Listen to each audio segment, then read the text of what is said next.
Halo, pelanggan yang terhormat. Selamat datang di Marine Optimization Konsultansi Insight. Nama saya Michil, dan hari ini kita akan melihat bersama bagaimana prosedur pengukuran dan pengambilan sampel dilakukan. Mari kita mulai dengan prosedur pengukuran. Pertama-tama, kita harus naik ke kapal.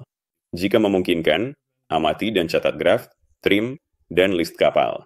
Terapkan koreksi jumlah trim dan list jika diperlukan, sesuai dengan tabel trim dan list kapal.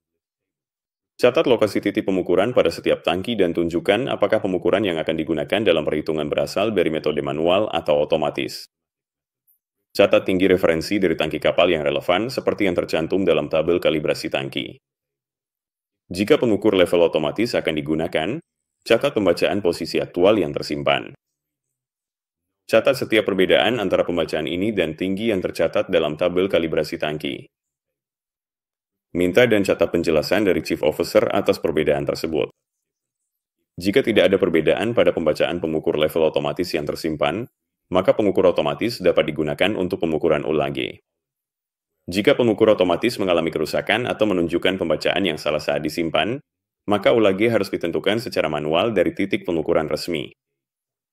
Pengukur otomatis tidak boleh digunakan untuk pengukuran jumlah kecil, biasanya kurang dari 300 mm kedalaman, OBQ, ROB, atau pengukuran air.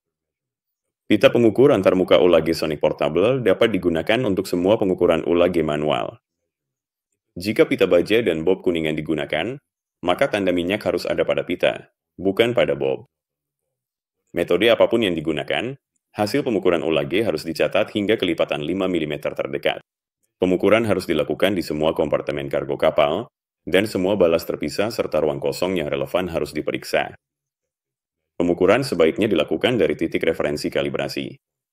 Namun, untuk pengukuran ROB, OBQ, air, dan jumlah kecil, mungkin perlu dilakukan pengukuran dari titik lain untuk memastikan apakah dasar tangki benar-benar tertutup. Tingkat air harus diperoleh dari semua tangki kargo kapal menggunakan pasta pendeteksi air atau pita kawat antarmuka ULAG Sonic Portable. Periksa tinggi referensi yang diukur dengan tinggi referensi yang telah dikalibrasi untuk memastikan bahwa dasar tangki telah tercapai. Tentukan volume di bawah sounding 0 yang tidak dapat diukur dari tabel kalibrasi kapal. Jika kapal memiliki trim, maka perlu dilakukan pengukuran air bebas di ujung-ujung ekstrim tangki. Sesuai dengan trim kapal, mungkin perlu menghitung volume air bebas menggunakan rumus Swedge. Produk minyak hitam memerlukan perhatian khusus karena suhu, densitas, viskositas, dan kemungkinan adanya endapan. Pengolesan minyak pelumas ringan di atas pasta deteksi air dapat membantu dalam menghasilkan potongan yang lebih jelas. Air bebas harus diambil sampelnya menggunakan pengambil sampel bawah, dan sampel harus ditahan. Jangan lupa berlangganan dan bergabung dengan salah satu keanggotaan saluran kami yang membuka jalan menuju kesuksesan. Sampai jumpa.